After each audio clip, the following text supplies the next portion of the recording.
The Woman in White, First Epoch, Part 7. My conductor led me upstairs into a passage which took us back to the bedchamber in which I had slept during the past night, and opening the door next to it, begged me to look in.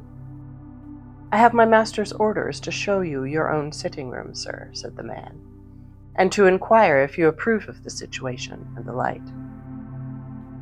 I must have been hard to please indeed if I had not approved of the room and of everything about it. The bow window looked out on the same lovely view which I had admired in the morning from my bedroom. The furniture was the perfection of luxury and beauty. The table in the center was bright with gaily bound books, elegant conveniences for writing, and beautiful flowers. The second table near the window was covered with all the necessary materials for mounting watercolor drawings, and had a little easel attached to it which I could expand or fold up at will. The walls were hung with gaily tinted chintz, and the floor was spread with Indian matting in maize color and red. It was the prettiest and most luxurious little sitting room I had ever seen, and I admired it with the warmest enthusiasm. The solemn servant was far too highly trained to betray the slightest satisfaction. He bowed with icy deference when my terms of eulogy were all exhausted, and silently opened the door for me to go out into the passage again. We turned a corner and entered a long second passage, ascended a short flight of stairs at the end, crossed a small circular upper hall, and stopped in front of a door covered with dark baize. The servant opened this door and led me on a few yards to a second, opened that also, and disclosed two curtains of pale sea-green silk hanging before us. Raised one of them noiselessly, softly uttered the words, "Mr. Hartright," and left me. I found myself in a large, lofty room with a magnificent carved ceiling, and with a carpet over the floor so thick and soft that it felt like piles of velvet under my feet.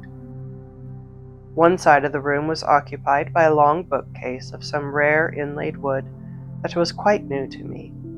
It was not more than 6 feet high, and the top was adorned with statuettes in marble, ranged at regular distances one from the other. On the opposite side stood 2 antique cabinets, and between them and above them hung a picture of the Virgin Child, protected by glass and bearing Raphael's name on the gilt tablet at the bottom of the frame. On my right hand and on my left, as I stood inside the door, were chiffoniers and little stands in buhl and marqueterie, loaded with figures in Dresden china, with rare vases, ivory ornaments, and toys and curiosities that sparkled at all points with gold, silver, and precious stones. At the lower end of the room, opposite to me, the windows were concealed and the sunlight was tempered by large blinds of the same pale sea-green color as the curtains over the door. The light thus produced was deliciously soft, mysterious, and subdued. It fell equally upon all the objects in the room. It helped to intensify the deep silence and the air of profound seclusion that possessed the place, and it surrounded with an appropriate halo of repose the solitary figure of the master of the house, leaning back, listlessly composed, in a large easy-chair with a reading easel fastened on one of its arms and a little table on the other. If a man's personal appearance, when he is out of his dressing room, and when he has passed 40, can be accepted as a safe guide to his time of life, which is more than doubtful, Mr. Fairley's age, when I saw him, might have been reasonably computed at over 50 and under 60 years. His beardless face was thin, worn, and transparently pale, but not wrinkled. His nose was high and hooked. His eyes were of a dim grayish blue, large, prominent, and rather red round the rims of the eyelids. His hair was scanty, soft to look at, and of that light sandy color which is the last to disclose its own changes towards gray. He was dressed in a dark frock coat, with some substance much thinner than cloth, and in waistcoat and trousers of spotless white. His feet were effeminately small, and were clad in buff-colored silk stockings, and little womanish bronze leather slippers. 2 rings adorned his white, delicate hands, the value of which even my inexperienced observation detected to be all but priceless. Upon the whole, he had a frail, languidly fretful, over-refined look, something singularly and unpleasantly delicate in its association with the man, and, at the same time, something which could by no possibility have looked natural and appropriate if it had been transferred to the personal appearance of a woman. My morning's experience of Miss Holcombe had predisposed me to be pleased with everybody in the house, but my sympathies shut themselves up resolutely at the first sight of Mr. Fairley. On approaching nearer to him, I discovered that he was not so entirely without occupation as I had at first supposed. Placed amid the other rare and beautiful objects on a large round table near him was a dwarf cabinet in ebony and silver, containing coins of all shapes and sizes, set out in little drawers lined with dark purple velvet. One of those drawers lay on the small table attached to his chair, and near it were some tiny jeweler's brushes, a wash-leather stump, and a little bottle of liquid, all waiting to be used in various ways for the removal of any accidental impurities which might be discovered on the coins. His frail white fingers were listlessly toying with something which looked to my uninstructed eyes like a dirty pewter medal with ragged edges, when I advanced within a respectful distance of his chair and stopped to make my bow. "So glad to possess you at Limmeridge, Mr. Hartright," he said in a querulous, croaking voice, which combined, in anything but an agreeable manner, a discordantly high tone with a drowsily languid utterance. "Pray sit down, and don't trouble yourself to move the chair, please. In the wretched state of my nerves, movement of any kind is exquisitely painful to me. Have you seen your studio? Will it do?" "I have just come from seeing the room, Mr. Fairley, and I assure you—" He stopped me in the middle of the sentence by closing his eyes and holding up one of his white hands imploringly. I paused in astonishment, and the croaking voice honored me with this explanation. "Pray excuse me, but could you contrive to speak in a lower key? In the wretched state of my nerves, loud sound of any kind is indescribable torture to me. You will pardon an invalid? I only say to you what the lamentable state of my health obliges me to say to everybody. Yes, and you really like the room?" "I could wish for nothing prettier and nothing more comfortable," I answered, dropping my voice, and beginning to discover already that Mr. Fairley's selfish affectation and Mr. Fairley's wretched nerves meant one and the same thing. "So glad. You will find your position here, Mr. Hartright, properly recognized. There is none of the horrid English barbarity of feeling about the social position of an artist in this house. So much of my early life has been passed abroad, that I have quite cast my insular skin in that respect. I wish I could say the same of the gentry, a detestable word, but I suppose I must use it, of the gentry in the neighborhood. They are sad Goths in art, Mr. Hartright. People, I do assure you, who would have opened their eyes in astonishment if they had seen Charles V pick up Titian's brush for him. Do you mind putting this tray of coins back in the cabinet and giving me the next one to it?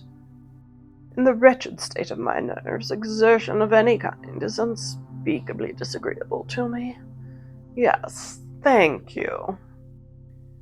As a practical commentary on the liberal social theory which he had just favored me by illustrating, Mr. Fairley's cool request rather amused me.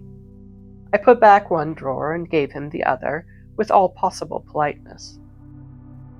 He began trifling with the new set of coins and the little brushes immediately, languidly looking at them and admiring them all the time he was speaking to me. 1,000 thanks and 1,000 excuses. Do you like coins? Yes, so glad we have another taste in common besides our taste for art. Now, about the pecuniary arrangements between us. Do tell me, are they satisfactory? Most satisfactory, Mr. Fairley. So glad, and what next? Ah, I remember. Yes. In reference to the consideration which you are good enough to accept for giving me the benefit of your accomplishments in art, my steward will wait on you at the end of the first week to ascertain your wishes. And what next? Curious, is it not? I had a great deal more to say. I appear to have quite forgotten it. Do you mind touching the bell? In that corner. Yes, thank you. I rang, and a new servant noiselessly made his appearance. A foreigner, with a set smile and perfectly brushed hair, a valet every inch of him. Louis, said Mr. Fairley, dreamily dusting the tips of his fingers with one of the tiny brushes for the coins. I made some entries in my tablets this morning. Find my tablets. 1,000 pardons, Mr. Hartright. I'm afraid I bore you. As he wearily closed his eyes again before I could answer, and as he did most assuredly bore me, I sat silent and looked up at the Madonna and Child by Raphael. In the meantime, the valet left the room and returned shortly with a little ivory book. Mr. Fairley, after first relieving himself by a gentle sigh, let the book drop open with one hand and held up the tiny brush with the other as a sign to the servant to wait for further orders. Yes, just so, said Mr. Fairley, consulting the tablets. Louis, take down that portfolio. He pointed as he spoke to several portfolios placed near the window on mahogany stands. No, not the one with the green back. That contains my Rembrandt etchings, Mr. Hartright. Do you like etchings? Yes? So glad we have another taste in common. The portfolio with the red back, Louis. Don't drop it. You have no idea of the tortures I should suffer, Mr. Hartright, if Louis dropped that portfolio. Is it safe on the chair? Do you think it's safe, Mr. Hartright? Yes? So glad. Will you oblige me by looking at the drawings if you really think they are quite safe? Louis, go away. What an ass you are. Don't you see me holding the tablets? Do you suppose I want to hold them? Then why not relieve me of the tablets without being told? 1,000 pardons, Mr. Hartright. Servants are such asses, are they not? Do tell me, what do you think of the drawings? They have come from a sale in a shocking state. I thought they smelt of horrid dealers' and brokers' fingers when I looked at them last. Can you undertake them? Although my nerves were not delicate enough to detect the odor of plebeian fingers which had offended Mr. Fairley's nostrils, my taste was sufficiently educated to enable me to appreciate the value of the drawings while I turned them over. They were, for the most part, really fine specimens of English watercolor art, and they had deserved much better treatment at the hands of their former possessor than they appeared to have received. The drawings, I answered, require careful straining and mounting, and in my opinion they are well worth— I beg your pardon, interposed Mr. Fairley.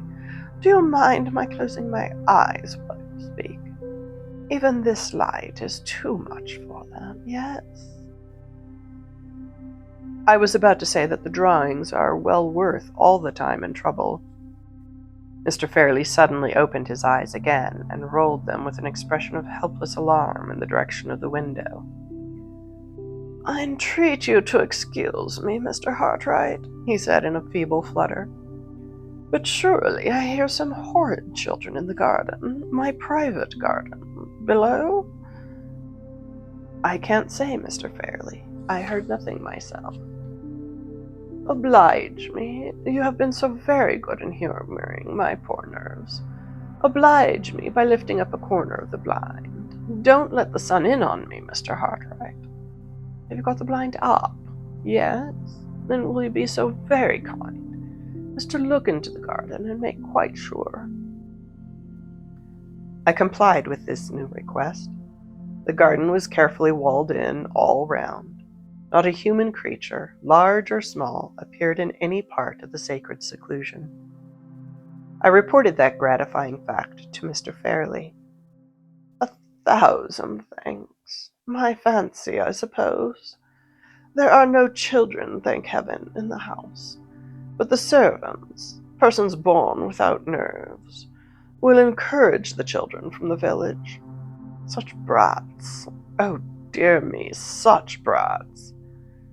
Shall I confess it, Mr. Hartright? I sadly want a reform in the construction of children. Nature's only idea seems to be to make them machines for the production of incessant noise. Surely our delightful Raffaello's conception is infinitely preferable." He pointed to the picture of the Madonna, the upper part of which represented the conventional cherubs of Italian art, celestially provided with sitting accommodation for their chins on balloons of buff-colored cloud. "Quite a model family," said Mr. Fairley, leering at the cherubs. "Such nice round faces, and such nice soft wings, and nothing else. No dirty little legs to run about on, and no noisy little lungs to scream with. Immeasurably superior to the existing construction. I will close my eyes again if you will allow me. And you really can manage the drawings. So glad. Is there anything else to settle? If there is, I think I have forgotten it. Shall we ring for Louis again?" Being, by this time, quite as anxious on my side as Mr. Fairley evidently was on his, to bring the interview to a speedy conclusion, I thought I would try to render the summoning of the servant unnecessary by offering the requisite suggestion on my own responsibility. "The only point, Mr. Fairley, that remains to be discussed," I said, "refers, I think, to the instruction in sketching which I am engaged to communicate to the two young ladies." "Ah, just so," said Mr. Fairley. "I wish I felt strong enough to go into that part of the arrangement, but I don't. The ladies who profit by your kind services, Mr. Hartright, must settle and decide and so on for themselves.